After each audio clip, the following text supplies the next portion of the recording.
I'm Leigh Brown. This is Crazy Shit in Real Estate. And today I've got Eric J. Barth with us from Northern Kentucky to talk a little bit about appraisal life, real estate life, and how they can even work together. So I hope you'll enjoy this conversation. I'll see you on the other side. How are you? Good. I hope you are. I am fantastic. Well, thank you for coming to visit all the way from Northern Kentucky. So you the Florence kind of area? Yeah, I saw you. I believe it was 3 years ago. I think it was 3 years ago. You came up to, Florence Erlanger area, and you were injured. Probably was. I mean, I wear a boot every couple years or so. You had the boot on, and I can't. I don't remember what you had. If you had an Achilles, maybe, I don't know what it was, but No, yeah. it would have been. I broke my fifth metatarsal in 2021, so that was my last big running injury. So I just keep the boot under my bed because prior to that, I had a broken ankle, and I've had all manner of issues going on. But here we are. Yeah, I'm a runner, and former now. I got bad hip injury, so that's where I'm at now. So that's not a boot. That'll take you out. Yeah, it has. So, yeah. But you can still swim, right? Because my ortho keeps telling me I should start being a swimmer, and I said that's not happening anytime soon, so I don't want to. Oh, well, right. I can swim, and I do swim, but it's I'm like it's not good. I sink like a rock. I'm terrible at it. So well, it's a whole different oxygen thing. That's what drives me nuts. Like I can run a marathon, but I swim 2 laps, and I'm like, I know it. I know. Yeah, but I should have. My a good friend of mine, he was, he still does. He's done several Ironmans and stuff, and we train for marathons and do all that fun stuff. But his deal was he would always run 4 days a week, where I was running like literally, I ran 40 plus miles a week for 22 straight years.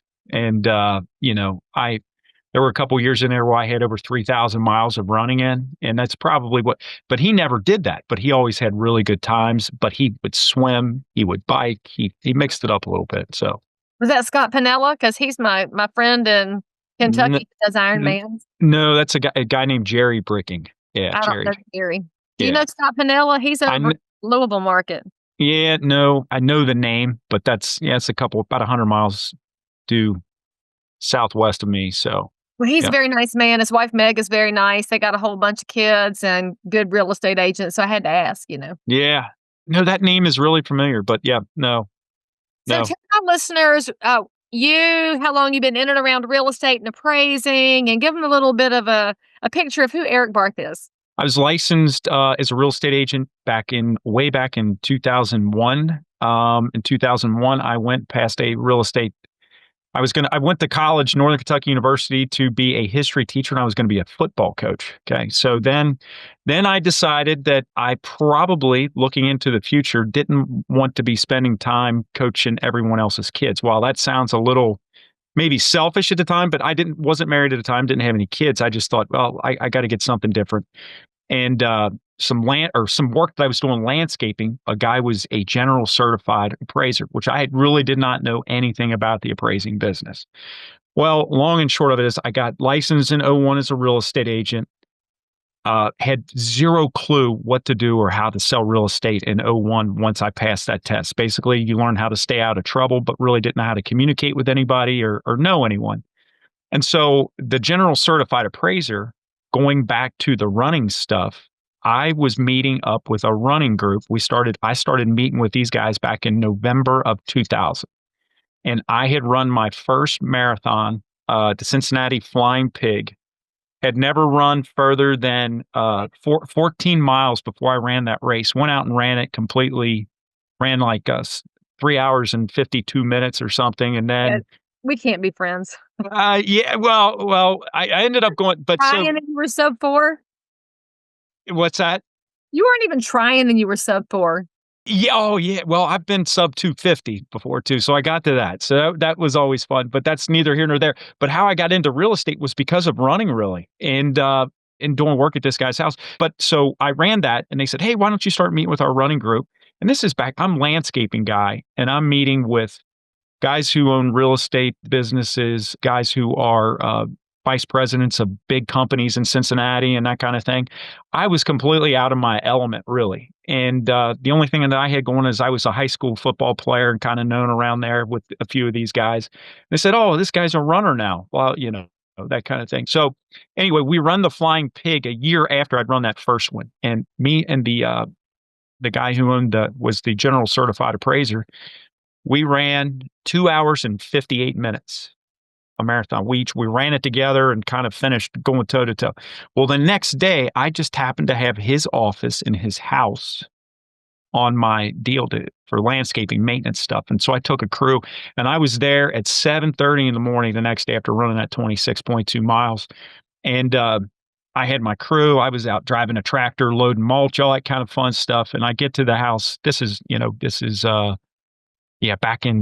'02, I guess. That's '01 or '02. '01, I think this was. But anyway, he comes out and he says, "I can't believe you're out here." He goes, "I can barely walk today." And I said, "I've got to make money, man. This is what I do." And I was a little bit younger than him, though, probably about 10 years younger than him. But I said, so then he says, "Hey, I had an appraiser leave my office." And he says, in fact, you spoke of Louisville. He moved to Louisville, Kentucky, so he's out of the area. He goes, "You told me you had your real estate license. Do you have any interest in appraising?" And I'm like, "Well, I really have no clue on what appraising is." So at the time in the state of Kentucky, you had to have, I think it was 2,000 hours or 2 years under a general certified in like an apprenticeship. And so that's how I got into the business. Now the craziness started. I really didn't sell any real estate from really 2001 when I got my license. I started doing the appraisals in '02. I did appraisals all the way up to 2015. So for 13 years, I did those. So lived through that fun time of '07 and '08. And I've listened to enough of your podcast and followed you a bit. So I know you've been in the business during that point in time too. And so you saw that that fun stuff. Well, anyway, my income dropped to the appraising business about 75%, in that '07, '08, '09 area, not maybe a year and a half. It fell off really hard. And like I said, I would sell a couple houses here or there, but it mainly be some buyers. And I said, I really need to figure out how to go sell real estate. So I went to some seminars on how to get leads and all that kind of fun stuff. And so sure enough, I find out how to get leads. And I end up, this guy, his name was Key Yasad. And I just went to this thing and I learned how to get a cryptid thing. So I got a website. And it's ericjbarth.com. Still is. It was iHouse Elite. I was trying to get, and I would blog and do things like that. And I also had a way that I could get a code into, at the time, this was back in '08, into Craigslist. And so for my little municipalities all around, I'm in greater Cincinnati. So I'm in northern Kentucky, but we have about 46 little specific municipalities right around Cincinnati area. And so I would just take these little things. So say, for instance, my hometown is Fort Thomas, Kentucky. Literally off my back deck, I can see the city of Cincinnati. So anyway, I would write Fort Thomas homes under 300,000. And all of a sudden I get all these people, they started clicking on my website and I'm getting like 25, 30,000 views per month, by doing this. But it was literally me behind the background doing, at the time, 300 plus real estate appraisals a year. The appraisals were going to be for mortgages, refinances. We had a lot of attorney work that we did for the 3Ds, death, divorce, and debt, all that kind of fun stuff. And I was like, oh my heavens, I don't know what I'm going to do. So I kind of mucked through that for a little bit. And occasionally I would do some appraisals for realtors around the area because I would meet people in continuing educations. And I have the personality anyway of like, I like to get in difficult conversations, go meet with different people. Just I'm very involved in the community as well, all that kind of fun stuff. So anyway, there were a few agents that I would meet and they would occasionally have me come and do an appraisal on, let's just say they had a difficult listing that they had, trying to get a price down. They might call me and say, "Hey, Eric, I'm over at this place. This seller thinks their house is worth $500,000. My comps everything's at 400. She'd pay me $350. I'd come out and knock that out. And, they would get their commission on, say, $500,000. Well, it really hit me hard though in my hometown because a guy who owned a lot of property, I did some landscaping work on some of his properties on the side years ago. And he knew I was out of that business and was doing real estate appraisals. So in my town where I was more known as just an appraiser. And his parents had passed away and they were settling in an estate. So it was nothing abnormal. He says, "Hey, can you come down here? An attorney wants an appraisal. I'm going to divide this up with the family." I said, "Okay." Well, one of these agents calls me, this is about a week or two later, and says, "Eric, I'm in your neck of the woods. And by the way, this lady had built a really nice team with, it was actually, she was at a Keller Williams office. She built a really nice team and been trying to recruit me to come over to Keller Williams." I'm like, "Look, I'm an appraiser. I'm in a little brokerage here. I'm not doing, I'm just not doing it." But she had come from the DC area and moved here. Her husband was, I think, in the FBI or something, got transferred into Cincinnati. And she built a really nice team, was doing a good business. But at the time, I really didn't have a ton of respect for realtors, even though I had a real estate license. And the reason why is because I would look back, almost all of my conversations I would have with realtors were adversarial. And what I mean by that is, Oh, yeah. as an appraiser, so it wasn't like I had a ton of conversations with them, but so many of them were, "Hey, and it was like, you guys don't show you show your work. A lot of you folks, this was my opinion at the time. But that wasn't necessarily with her. So anyway, this lady calls me. Her name is Michelle. She says, "Eric, I'm going to be listing a property literally almost in your backyard." She goes, "You know the Newman brothers?" And I'm like, "Oh my goodness." And she was going to list that thing. She goes, "Yeah, they said you did an appraisal on it." And she was just trying to get some intel about the community. Like I was telling you, she wasn't from around here, getting some intel, and that was the straw that broke the camel's back. And that was back in 2015. So I called this agent. My mentality switched a little bit. Instead of questioning people getting things done, go ask them questions. And so in 2015, I joined a real estate team. And then that was a good thing for me. So I hated it for the 3 years. I was like, how am I going to get out of this? Another difficult conversation. Wouldn't say I hate it. I learned so much, but I learned. That's what I did. It wasn't where you belonged long term. Wasn't where I belong long term. Thank you for helping me articulate that. So yeah, it wasn't, but it was such a blessing and such a great thing. And in fact, it changed my life, because working 70 to 80 hours a week like a madman, running buyers around and doing 300 appraisals is craziness. And I've said the road to hell is paved with good intentions sometimes. So, and it's like you kind of lose your mind. Time, married, kids, all that kind of fun stuff, and trying to coach sports and, being members of, the business association. I have a BNI that I run. I do all kinds of stuff. So anyway, it was time for me to, and so it changed my life. And so that's kind of the fun story of where I am now. There's a lot more to it, but.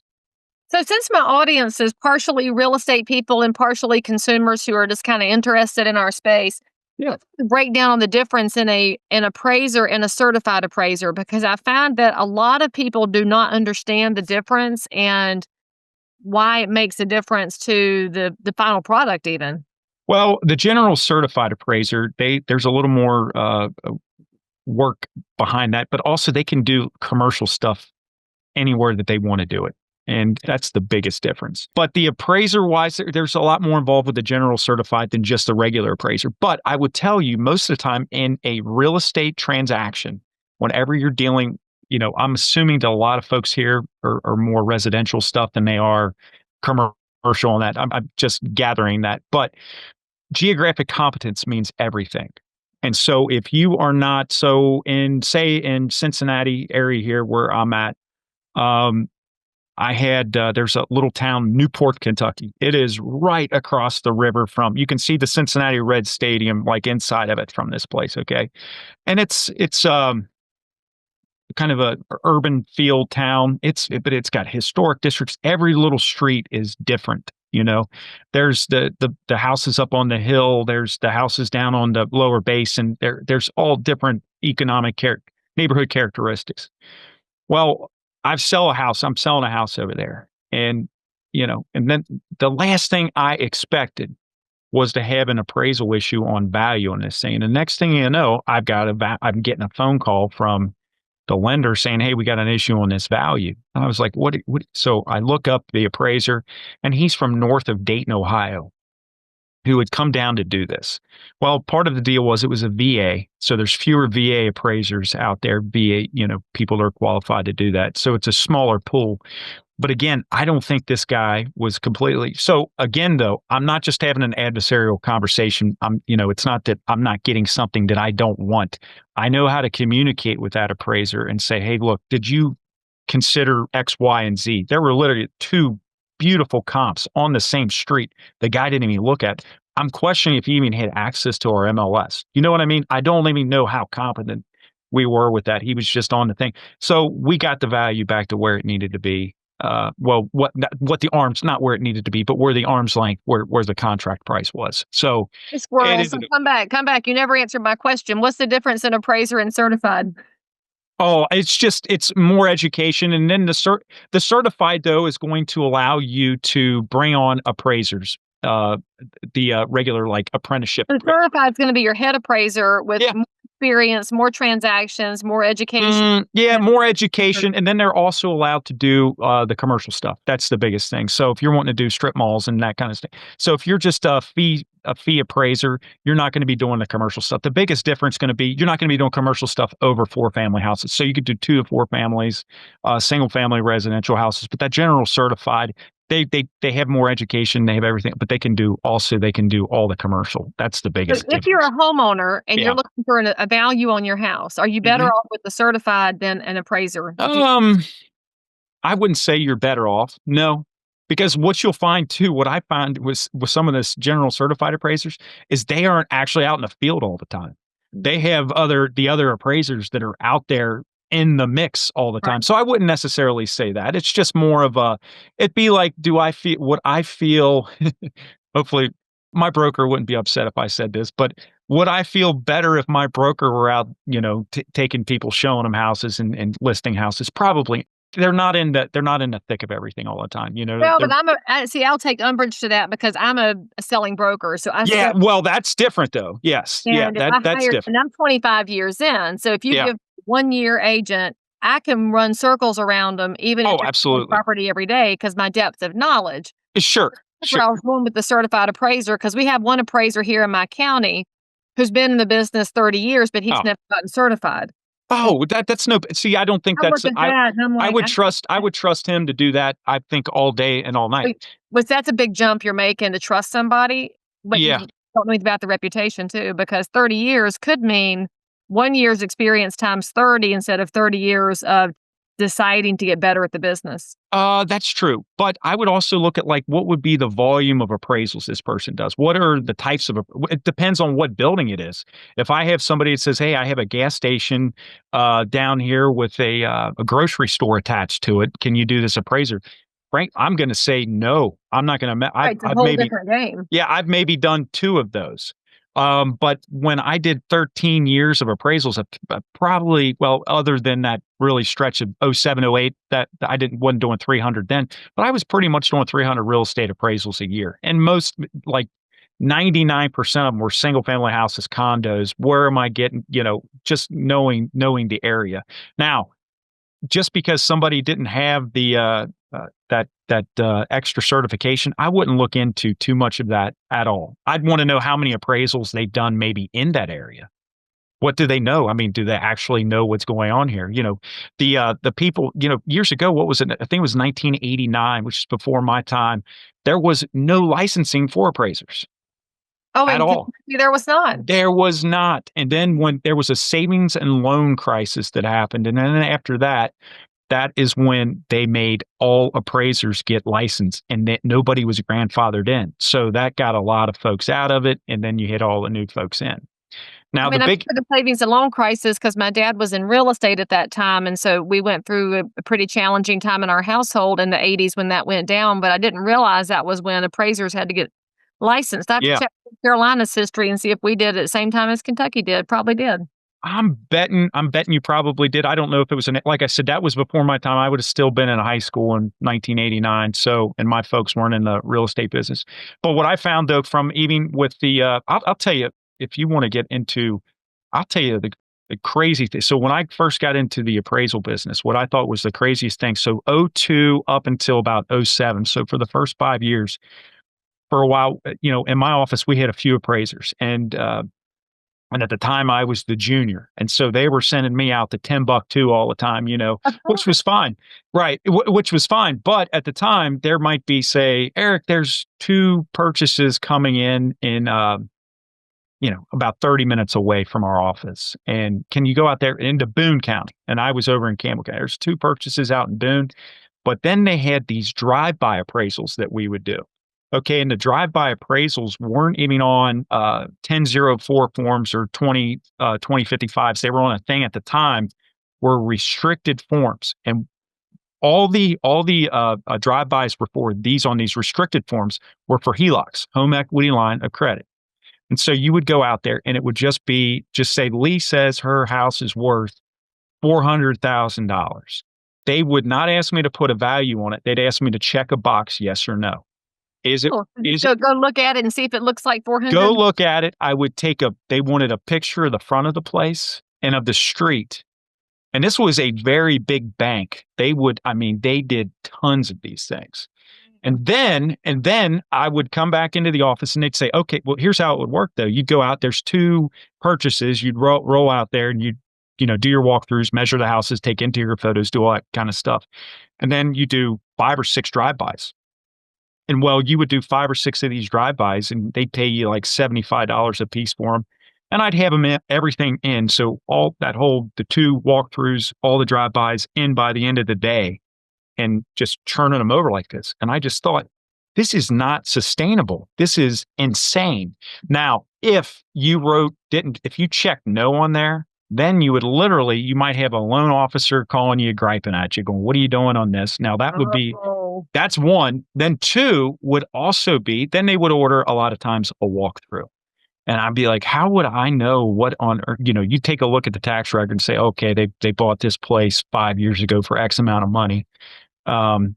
They said they did, but it was literally a check, yes or no. It was now after 2008, that all disappeared. That was completely gone. Yeah, it's gone. And it's, as far as I know, it's gone today. I would hope so because it was ridiculous. So if you're in real estate and you're listening to this podcast or watching it and thinking, man, I need some more Leigh Brown answers in my life. Well, guess what, friends? I have a new program that is launching right now called Answers.Real-Estate, where I will give you every bit of insight I have to help you grow your real estate business, help you better respond to consumers, to provide a more excellent real estate experience so that the next time you land on crazy shit in real estate, you'll have a better solution to whatever you ran into. Answers.Real-Estate. There are monthly plans available. You will love it. Get your coaching. Sign up with me today. Anyway, so that was, if you want to talk about crazy stuff in real estate, I was like, this is not sustainable. But then you know what happened. It was 180 degrees where no one could get money. And then that really caused an issue with the real estate market. That's not where we are now. I'm not sure about your neighborhood there, but in ours, it's always, we're trying to get more houses out. Our inventory is always a little bit light here. We're behind on building by many years and all over the country. But, the drive-by appraisals might be gone, but now they have desktop appraisals. And I have so many issues with everything going automated with these automated valuation models. I don't want to see appraisals get replaced by computer programs because I don't think it's necessarily any more accurate than a drive-by because you can't get a full scale of it from the internet like you can from your car. Well, to your point, it's like, absolutely not. But where we live, it's a mix of, the last house I just sold was built in 1875. Gives you an idea. Right. So there's old stuff here. And I'm sure there are in your area. But then we also have brand new suburbs and all of this kind of thing. But if we have those tract homes that are out in the suburbs that are built, I'm not saying AVMs are good, but they can be a little more accurate.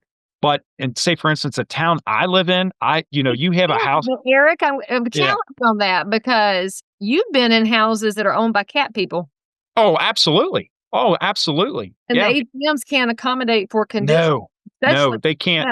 But I didn't say that. I do not. I think they're total garbage. We'll give them a range. Yeah. On an older home, it's harder to give it a range. So I'll give them that, but I won't give them accuracy.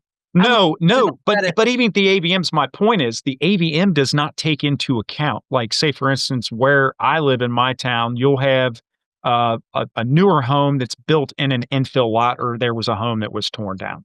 And then you have, That's a hard one to value. yeah, and then you have a home that's built in 1900 and another one that was built mid-century, 1968 or something like that.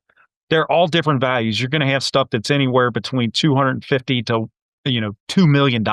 And it's all within this little condensed area. And so a computer's not going to pick up on all those nuances. Okay, so in that example, because we are seeing the infill lots are an opportunity in towns across the country as we're always looking for solutions to housing. So you have an empty lot that the lady next door just had it for years as a buffer, or the house fell down, whatever.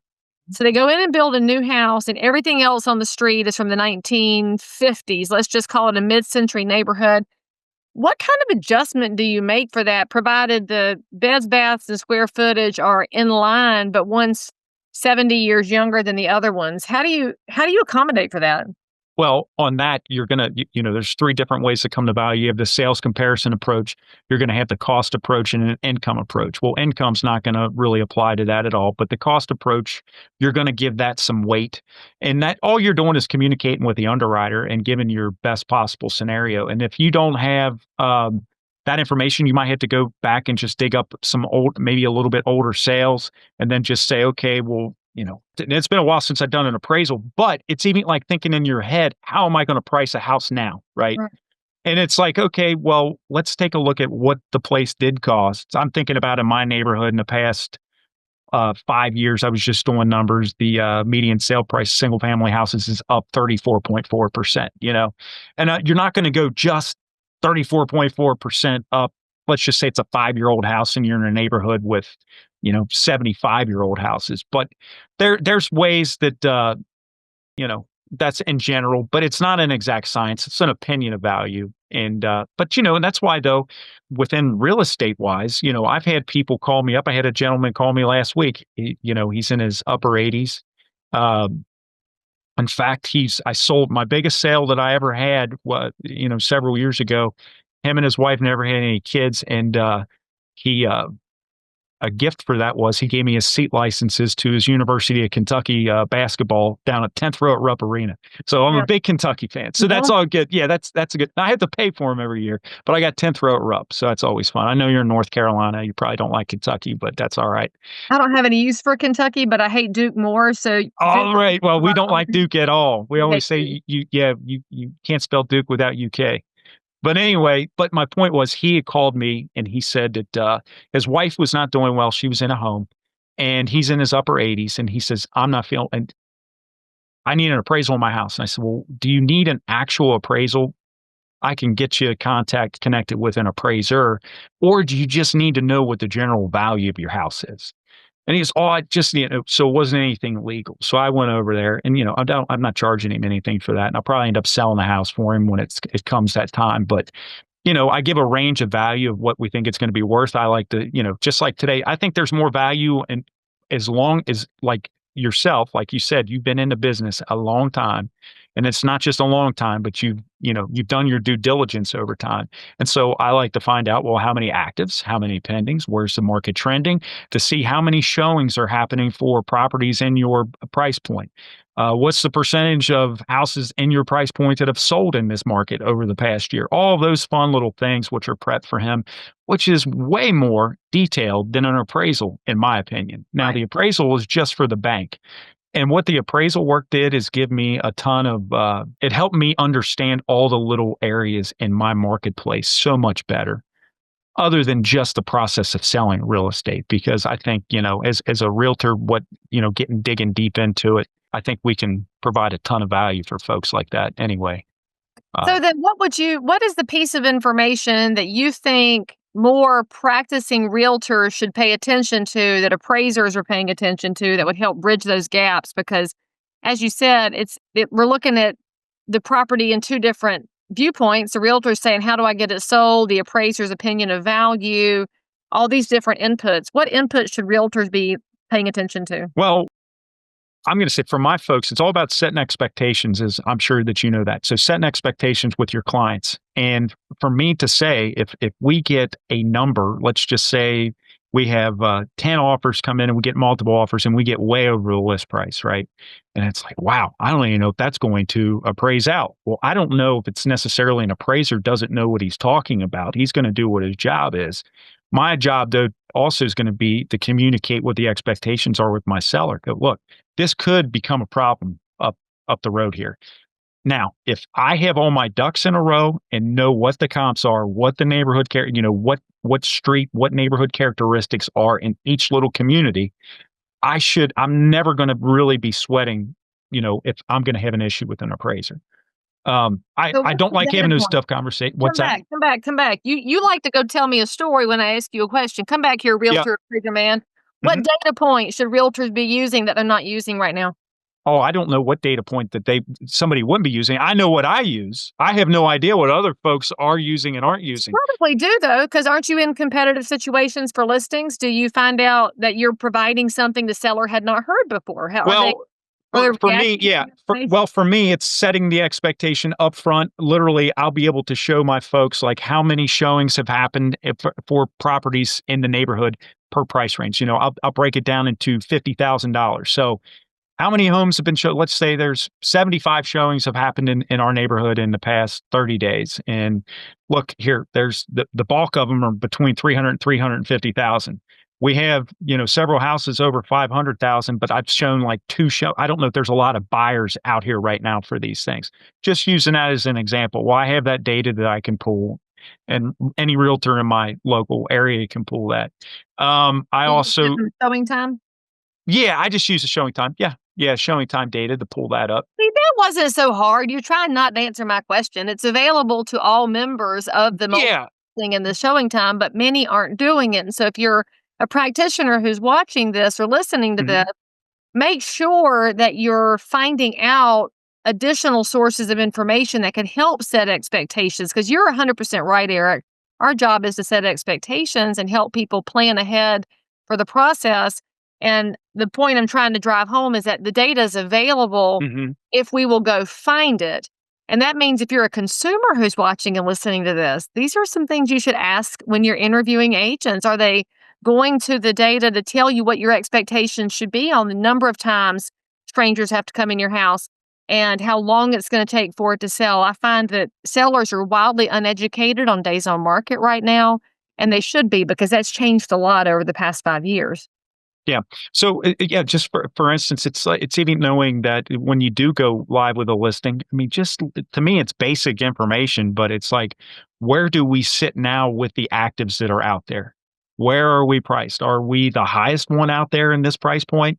Are we in the middle? Are we the lowest? Where are we at? But I also like to think about too, whenever I look at price points and I look at the data with the showing time to know how many, I break it down into $50,000 increments. And the reason that I do that is most folks in portals are looking in $50,000 increments most of the time, based on what information that my experience and coaching stuff that I look at. And so for me, let's just say, for instance, I remember a listing I had, just as for easy math, but it was, I thought the property was probably going to sell in the 360s. Okay. In the 360s. But I was like, well, where are we going to list this? I saw how many properties were on the market that would be competition with us. How many were pending? So where are we trending? How many have people are actually out there looking for these things now? Where are we at? So in my head, I'm telling my folks, I think we're going to sell in the 360s. I want to list this at 350. Not with 349.9, not 360. I want to go 350 because I want to get the guys looking 3 to 350 on their portals, and I want the 350 to 4s. So what ended up happening on that particular listing, we end up getting 8 offers, I think 30 showings or something in 3 days, 8 offers, and we end up getting 400 for it. Oh, how'd that appraise when it's supposed to be in the 360s? How'd you get it to appraise? Did they waive appraisal? They did not waive the appraisal. It was a smaller neighborhood. I actually was quite shocked.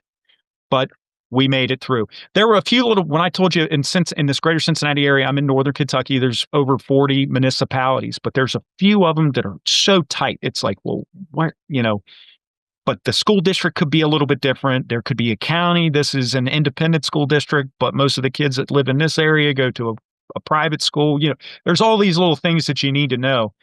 But I looked at the appraisal and they had, because I asked the lender, hey, we all good? Yeah, man, we're fantastic. They had some things on there I was scratching my head about, but it worked out for us.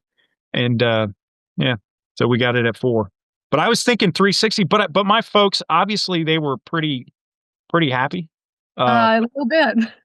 It doesn't always work out like that, but it does. But usually, if you catch the wave, and I lost out on multiple offers on a house this morning, out in a little bit of a town. But my guys, they put their best foot forward, and it just didn't work out. So it's not an exact science, and that's why we do need to have, as you started off with, the good relationships between appraisers and realtors, so we can figure out how do we make it through when the information's all over the place. Yeah.